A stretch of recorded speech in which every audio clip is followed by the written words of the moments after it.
Lord, nga unsa naman ni sila, uy, nga grabe wala naman jud sila kaulaw diri sa social media, na ay nagbutod ang tiyan, na ay magic sarap, na pa joy ibandira na jud ang iyahang bibingka, no? Wala na joy ulaw ang mga tao ron para lang maka-views ug maka-income na 0.01 lang baya ang kitaan. Diyos ko Lord. Alright guys, marites ng social media, no? Maritisan tayo ngayon guys, no? Gusto ko lang ipaintindi sa inyo kung paano tumatakbo ang social media guys, no? Kasi yung iba, mukhang hindi yata na na-open yung mind, no? Kasi nakakatokso nga naman, no? Maraming yumaman, maraming naging milyonaryo. Wow, no? Sus, maggagawa ka na ng video, milyon na agad. Ganun ang nasa isip na, ganun, parang ganun kadali ang naisip nila. Pero hindi nila alam ay may tinatawag na sistema ang social media. So ngayon, yung iba guys, nakakalungkot, ay gumagawa ng mga extreme moves, no? Minsan ang kapalit na ay tinatawag na dignity, kahihiyan. Ang importante basta kumita na maging milyonaryo, no? Kaya ginagawa ang mga bagay na medyo hindi na kanais-nais na dapat nakita ng mga kabataan at makita ng mga tao na alam mo na hindi kanais-nais ang pinapakita sa social media. Na yung iba guys ay gumagawa na ng delikado, minsan buhay na ang kapalit para daw magkaroon ng views, no? So wala namang masama doon. But guys, ipaliwanag ko lang sa inyo, no? Ito ay simpleng paliwanag na hindi malalim. No, hindi malalim, no? So ganito yan guys, no, sa laruan ng social media. Kunwari, ang isang platform, no? Sasabihin niya, gumawa ka ng video, pag marami kang view, mayroon kang earnings, no? May earnings. So, ganito yan guys, no? Kunwari, maka-million view ka sa isa mong video, no? Sa isang video, naka-million views ka, no? So, may patalastas doon. Yung patalastas na yun, guys, ay nagbabayad yun sa platform. No, nagbabayad sa platform. Yun yung mga patalastas pumapasok sa video mo, no? Ngayon, yung mga patalastas na yun, nagbabayad sa platform yun, no? So, kunwari lang to, nagbayad ng 100. No? So, sabi ng mga patalastas, ipatalastas mo yan sa mga video na umaabot ng 1,000,000 ng views. So, 100. Ngayon, si platform magbabayad dun sa may-ari ng video ng 5 piso. 5 piso. Okay guys, sa 1,000,000 kikita ka ng 5 piso sa views na yan, no? So sila kumita na ng 95 pesos. Ito ay maliit na computation lang. Gusto ko lang ipaliwanag sa inyong kaisipan, ano? Sa mga kwan. So, kung ikaw ay gustong mag-million nakita niyo yung mga bigating mga vloggers na sumikat, no? 10 million views, 20 million views, no? Ganun. Kaya sila, mayroon kayong earnings kahit papaano sa akuan. So, ganun kahirap mag-penetrate dito sa social media, especially kung kulang ang chemistry mo, no? Kulang ang chemistry mo. So, wag na, ang ibig kong sabihin, i-maintain natin ang tinatawag na limitation. Tulad ako, wala akong viewers, wala akong followers, wala akong subscribers. Pero bakit pa rin ako, tuloy-tuloy pa rin ako gumagawa ng video. Tuloy-tuloy pa rin ako gumagawa ng mga content na kahit walang nanonood. Bakit? Una-una, ginagawa ko dahil gusto mo maging artista, di ba? Eh, hindi ka naman tinatanggap dun dahil hindi ka gwapo. Hindi ka rin extraordinary na magaling. So, walang tatanggap sa'yo. Pero may sarili kang channel. Doon ko nilalabas ang mga nakakatago kong, yung mga, gusto mag-artista, mga aktingan, mga talent na nakatago na gusto mong ilabas. Na wala ka namang pagkakataong ilabas. Kasi nga, una-una, walang nagbibigay sa'yo ng opportunity ilabas. At pangalawa, wala magsusugal sa'yo. Dahil bakit? Hindi ka naman ganong kagalingan. Ganito yan guys eh. may mga taong susugal sa'yo, mamumunan sa'yo, dahil alam nila mananalo sila sa'yo. Kunwari, maganda kang singer, ay ayos to i-build up. So, kaya ka binuild up kasi mayroon silang return sa'yo. Mayroon silang kikitain sa'yo. Pero kung tayong ganitong normal lang tayo, walang susugal sa atin. Ito yung platform. Ito yung mga platform sa social media. Ilalabas mo ngayon. But, kailangan i-maintain mo lang ang dignidad mo. No? Tulad ako, gumagawa ako ng mga bidyong bayot-bayot. Gumagawa ako ng bidyong sayaw-sayaw. But, may limitation ako. Kasi bakit? Ayaw ko rin namang mabastos.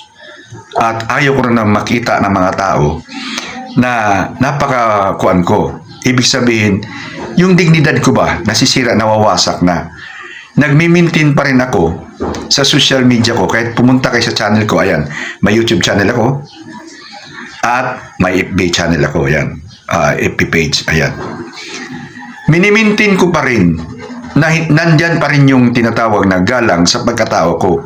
Kasi hindi ko papayagan din na babastusin mo rin ako ng basta-basta.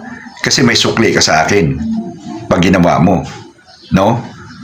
Kaya ganun yung guys. Kung kayo gagawa ngayon ng isang mga content, huwag niyong kalimutang i-maintain ang inyong dignidad at reputasyon. Gagamitin na lang natin kasi hindi naman tayo mananalo na eh. Ako, aminado na ako, hindi na ako mananalo. Ilang taon na akong nasa YouTube, wala, talagang wala. So, hindi na ako mananalo. Ano ba ang dapat kong i-establish na lang sa social media? Hindi na ako kikita eh. Hatanggap ko na yun. Anong i-establish ko? Reputasyon ko na lang. Makikilala ako ng tao na hindi mangluloko yan, hindi scammer yan. Kuan lang yan, patas yan, lumaban. Ganun. Makikilala ako ng tao kasi ang hirap magkuan eh, magtinatawag na i-publicize mo yung sarili mo eh. Sino ba makikinig sa atin? So, normal lang tao tayo. Normal lang na tao. Baka sabihin naman nyo, kunwari ka lang eh, gusto mo rin kumita. Naku naman. Bisayang mahirap lang naman ako. Sino ba naman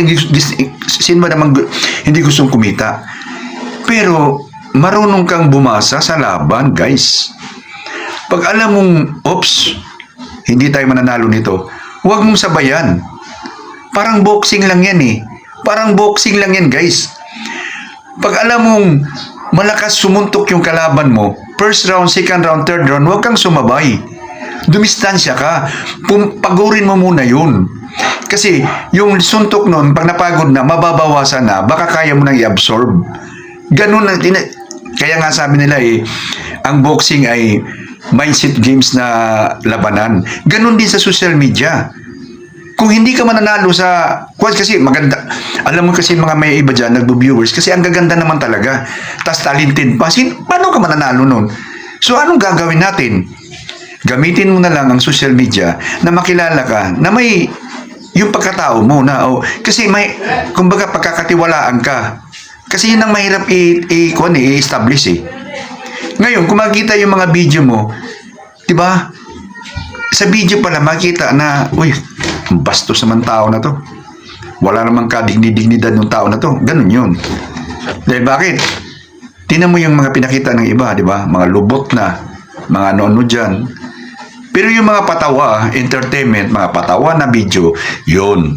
Basta may limit ka lang. Mamintin pa rin dignidad mo. Huwag mong ibaba masyado dahil sa views lang. Ha? Kaya ngayon kayong mga naggagawa ng mga at yung kumbaga binaba niya na nga yung sarili ng husto plus yung iba ay buhay talaga ang kapalit. Dahil bakit? Gusto lang magka-views. Pumunta sa building, sa dulo ng building, nagkaganon hanggang sa nalaglag. Humawak na mga mga kumain na mga nakakalason ng mga huwag nyo nang gayahin si Boy Tapang na kumain ng ano-ano mga exotic, mga kadiri-diri na pagkain. Kumita na siya doon. Siyang original na gumawa doon, kumita na. Huwag nyo nang gayahin. No? At ngayon, milyon-milyon ang kinikita ni Boy Tapang. Bakit? Na-establish niya yung sarili niya. Tingnan mo si Boy Tapang ngayon, ano na mga content niya? Yung naghahabulan, nagpa-prank-prank na sila ng kapatid niya. nag-i-entertain na lang siya. Bakit? In-establish niya yung sarili niya.